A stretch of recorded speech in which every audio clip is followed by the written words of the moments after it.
mesmo ele não vendo que eu tava fazendo isso. Quando eu entrei nas redes sociais dele, eu falei, vou entrar no meu Facebook pelo celular dele, porque eu tava sem celular. Quando eu entrei no Facebook, o Facebook do meu ex estava aberto. Eu falei, meu Deus, como assim? Tipo, o Facebook dele tá aberto, aí eu não consegui. Minha força foi maior que eu entrei nas conversas dele, tinha um grupo no Messenger do Facebook dos três, da minha amiga vizinha, da minha amiga da rua de baixo e do meu ex-namorado, né? De uma semana atrás, que a gente ainda tava pensando em voltar. E no grupo, tava lá, escrito tudo, tipo, eles rindo de mim, eles fazendo piada, eles tirando sarro da minha cara, falando muito mal de mim. E claro, o meu ex estava assim, pegando a minha amiga de baixo e todos os três sabiam, todos os três estavam me fazendo de besta. Tipo, foi uma traição tripla, né? E aí eu peguei e, tipo, eu fiquei tão baqueada que eu não consegui fazer nada. Aí acabou o futebol, o menino foi, pegou os trem dele, eu, tipo, fiquei na minha e fui pra casa. Aí as duas bonitas vieram aqui na minha casa conversar comigo, tipo, normal, igual sempre vinham, passar a tarde aqui, comer, fazer as coisas. E quando eu abri o portão, que ela, oi, tá na maior cara de pau, eu peguei e falei pra ela, falsa, você é falsa. Eu não consigo ser falsa. Eu até não ia falar nada não, mas eu acho que não me desce. Sai da minha casa agora. Você acha que eu não sei o que você tá fazendo? E aí naquele momento, sabe o que ela fez? Começou a me xingar. Ela começou a me xingar de tudo. E eu falei, cara, ela ainda tá me xingando. Tipo, ela fez a merda comigo e ela tá me xingando, beleza. Aí ela foi embora, eu parei de falar com ela. Depois de mais uma semana, sabe quem bateu no meu portão pedindo pra ficar comigo de novo, pedindo perdão? Meu ex. Falei, você some da minha porta, que eu não quero ver nem você, nem ela, não, nenhum dos dois, entendeu? Tipo, vai caçar o canto de vocês, nunca mais fala comigo. E, tipo, eu sempre conto essa história como uma forma de, tipo, fui traída por 3 pessoas que eu gostava, que eu confiava, que eu vivia junto, mas isso não deixou me abalar, não. E mesmo que eu gostasse muito dele e quisesse me vingar dela, entendeu? Eu não ia ficar com ele pra me vingar dela, eu não ia fazer esse tipo de coisa. Então eu fiquei bem tranquila na minha e seguir a minha vida. Eu sempre digo pra vocês, gente, se o cara não quer vocês, te troca e depois vem com o rabinho entre as pernas te pedindo perdão, não volta não, entendeu? Coloca esse cara no lugar dele. Nem sempre as pessoas merecem estar em algum lugar especial na nossa vida.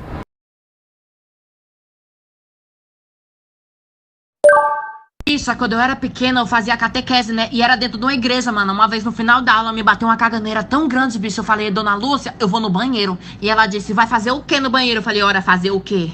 Eu vou mijar, né, bicha? Fui pra dentro do banheiro, bicho. Eu fiquei tanto tempo cagando, bicha. E do nada me bateu um desespero. Eu pensei bem assim, meu Deus, será que é pecado cagar dentro da igreja? Na mesma hora eu saí do banheiro, bicho. Quando eu olhei, a igreja tava trancada, tudo escuro. Tinham me esquecido lá dentro, bicho. Do nada eu escuto uma voz do além chamando. Cláudio, Cláudio.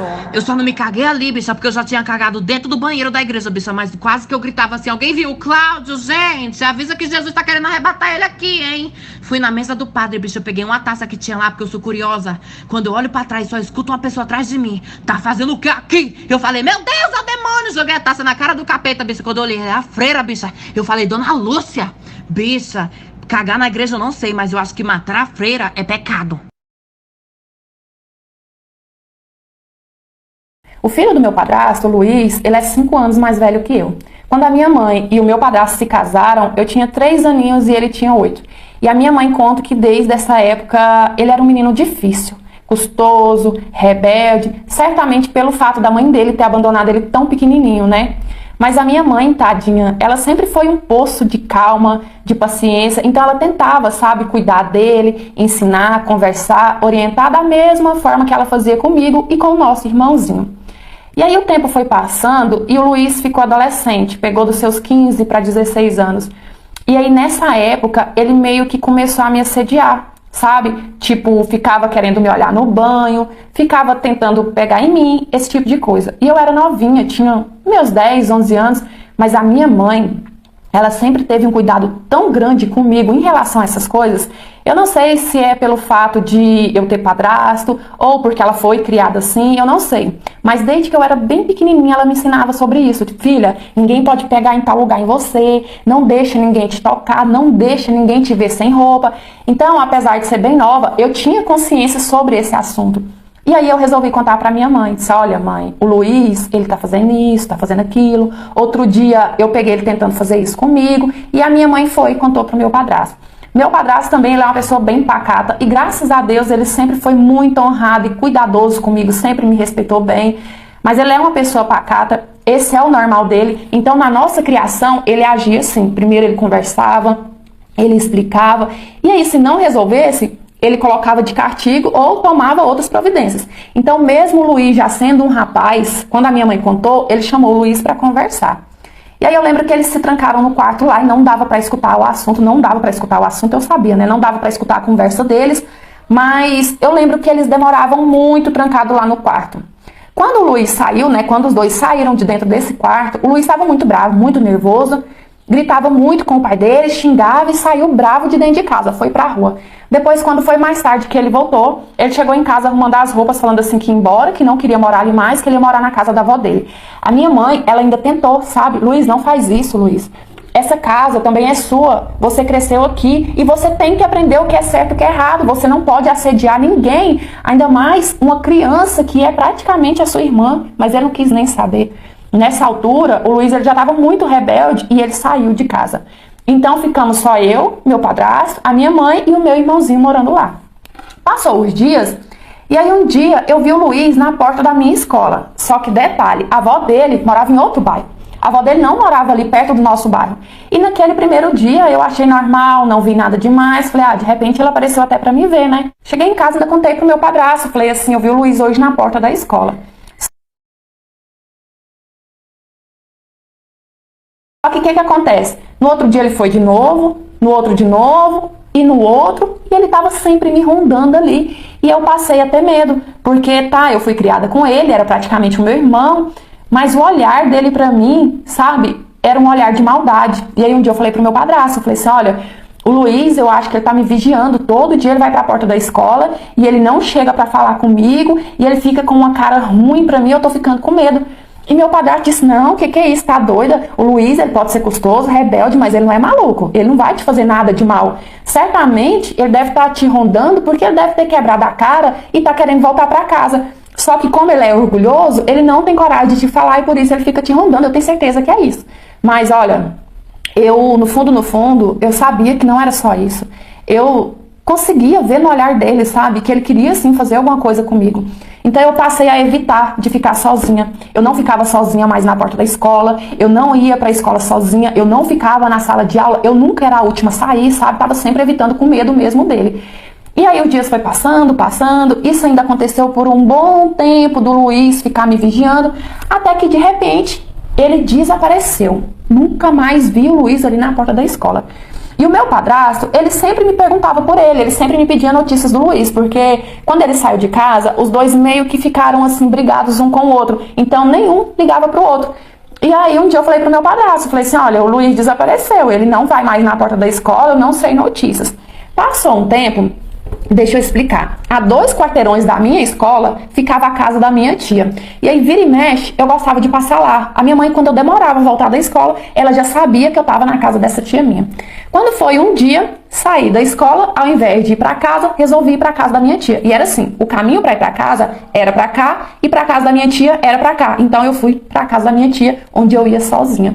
Tô no caminho, né, distraída, indo sozinha, quando de repente o menino surge do nada. E eu levei um susto tão grande que eu falei, ai Luiz, que é isso? Que susto, o que você tá fazendo?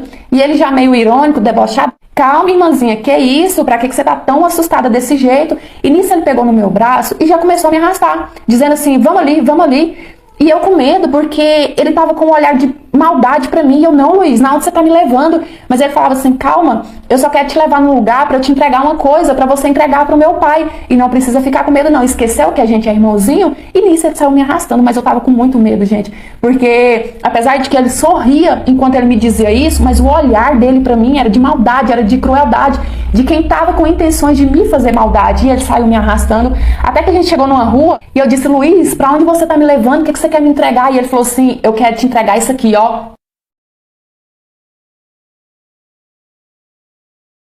Me deu um murro no olho assim, tão forte, que na hora eu senti uma pressão tão forte no meu olho, que as minhas vistas escureceu e eu caí no chão.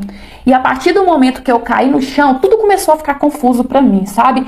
Eu sentia uma pressão forte vindo na minha cabeça, mas eu não conseguia identificar o que era aquilo. E aí eu comecei a ver vultos ao meu redor e a escutar pessoas gritando. Só que ao mesmo tempo que eu escutava pessoas gritando, desesperada, na minha cabeça parece que não era ali ao meu redor, entende? Parece que aqueles gritos eram bem distantes e cada vez mais ia ficando distante e eu fui ficando com sono, meio que tonta, como se eu tivesse bêbada, até que eu dormi, eu apaguei. E quando eu acordei, eu estava no hospital e estava comigo a minha mãe e o meu pai. O meu pai, ele nunca foi muito presente na minha vida, mas nesse evento, nesse acontecimento, todo mundo ficou tão chocado que até meu pai quis acompanhar. E aí, quando eu acordei, a minha mãe me contou, né, o que tinha acontecido. Eu tava com a cabeça desse tamanho, porque a minha mãe disse que o Luiz, ele chutou muito a minha cabeça, até que as pessoas conseguiram entrar no meio e me acudir. E eu não entendi o porquê que ele fez aquilo comigo, porque apesar do que aconteceu quando ele saiu de casa, a gente tinha, sabe, uma boa convivência, a gente não brigava nem nada do tipo. Mas a minha mãe, ela me contou assim que desde que a gente era criança, desde que ela foi morar com o pai do Luiz, ele sempre reagiu daquela forma comigo. Ele sempre teve ciúme, ele sempre judiava de mim. Mesmo eu com 3 aninhos de idade, ele judiava. A minha mãe disse que não podia deixar a gente sozinho, que pegava ele me beliscando, me batendo. Mas ela achava que aquilo era normal, que aquilo era ciúme de criança, que ia passar, sabe? E ela lidava com aquilo com carinho, com paciência, esperando que um dia fosse passar. Mas o Luiz, ele escolheu não mudar. Pelo contrário, né? Ele escolheu cultivar esse sentimento ruim dentro dele, cultivar esse ódio e essa revolta. E por mais que a minha mãe tentasse com carinho, com amor, ele não quis. Ele achou melhor ir pro lado errado da vida. Na cabeça do Luiz, a culpa dele não ter a mãe dele junto com ele era do meu padrasto. Ele achava assim que o meu padrasto tinha abandonado a família deles para poder ficar com a gente, mas não foi isso que aconteceu. Quando o meu padrasto juntou com a minha mãe, já tinha muito tempo que a mãe do Luiz tinha ido embora. Então, a realidade era outra. Tem 5 anos que eu não sei notícias do Luiz. A última notícia que eu soube era que ele estava preso numa cadeia no interior de São Paulo. Depois disso, eu não soube mais. E apesar de tudo que ele fez comigo, eu não tenho ódio dele, eu juro, de verdade, com o coração aberto, eu não tenho ódio dele. A única coisa que eu tenho é pena, sabe? Porque eu entendo que nem todo mundo reage da mesma forma a um trauma. Porque sim, ele sofreu um trauma. Olha, ele foi abandonado pela mãe muito novinho. Depois viu o pai constituir outra família, né? Então, de certa forma, isso gerou um trauma dentro dele. E dizem que amante nunca vai se casar. Mas comigo foi diferente. Porque eu fui amante e depois eu fui esposa. E eu vou contar pra vocês a minha história. Tudo começou quando eu comecei na minha faculdade de administração. E eu virei amiga de uma garota chamada Ana. E essa Ana tinha uma amiga que se chamava Maria. Eu e a Maria não éramos tão próximas, mas quando nós estávamos com a Ana, a gente conversava tranquilamente. Um dia, nós 3 fomos tomar um lanchinho na lanchonete da faculdade. E aí, o marido da Maria chegou pra buscar ela. E quando ele chegou, eu me encantei com ele. Muito bonito, muito charmoso e muito simpático. A forma com a qual ele tratava a Maria era encantador. Toda mulher deveria se apaixonar por esse tipo de homem. Eu lembro que eu fui pra casa com ele na cabeça, pensando, nossa, eu quero um marido desse pra minha vida. Que homem. Me senti um pouco culpada de estar pensando isso, mas deixei pra lá. Por coincidência mesmo, coisa do destino, dias depois eu tava tranquilamente no meu Facebook e apareceu uma solicitação de amizade. E era ele. Aí eu falei, vou mandar. Mandei solicitação de amizade. Segundos depois, ele aceitou. Até aí, tudo bem, ficava tudo ok. Eu sempre me animava quando eu via que era exposto na internet que o relacionamento dele estava meio que frustrado. Às vezes ela marcava ele em umas publicações românticas e ele não respondia. Às vezes ele postava algumas coisas que parecia estar triste. Eu achava aquilo até legal. Só que ele lá e eu aqui. Com o passar do tempo, a Maria acabou engravidando e ele sempre postando foto do bebê e tal. E eu comecei a curtir. E ele começou a curtir minhas publicações. E até aí, eu e ele começamos a trocar curtidas. Mas não tem problema nenhum ter um cara casado e ficar trocando curtidas com um homem casado, né? Era o que eu pensava. Até que um dia ele postou uma coisa que parecia muito frustrado, muito triste. Falei, vou me arriscar a mandar um oi. Aí eu mandei um oi. Ele respondeu no outro dia com um bom dia. E ali a gente começou tentar conversar. E começamos a conversar, só que ele sempre conversava comigo em horários assim, onde a gente sabia que a Maria não ia estar perto, porque ela era muito ciumenta, e cá entre nós, ela tinha motivos pra isso, né? E aí a gente foi ficando mais íntimo, passamos pro WhatsApp. Um dia ele foi e me mandou um áudio, que ele tava muito desanimado, que ele tava pra baixo, que ele não sabia o que fazia. E eu lindamente propus um encontro. E ele fechou. E eu falei, oba, né? Nossa, vou encontrar com esse homão. E a gente foi. Chegando lá, ele começou a desabafar como sempre. Ele sempre falava mal da Maria. Falava o quanto ela tinha ficado mal-humorada, frígida, que o corpo dela tinha mudado, que ela já não era mais a mesma mulher. Mas nunca propunha, assim, um divórcio. E aquele momento dele, de carente e tal,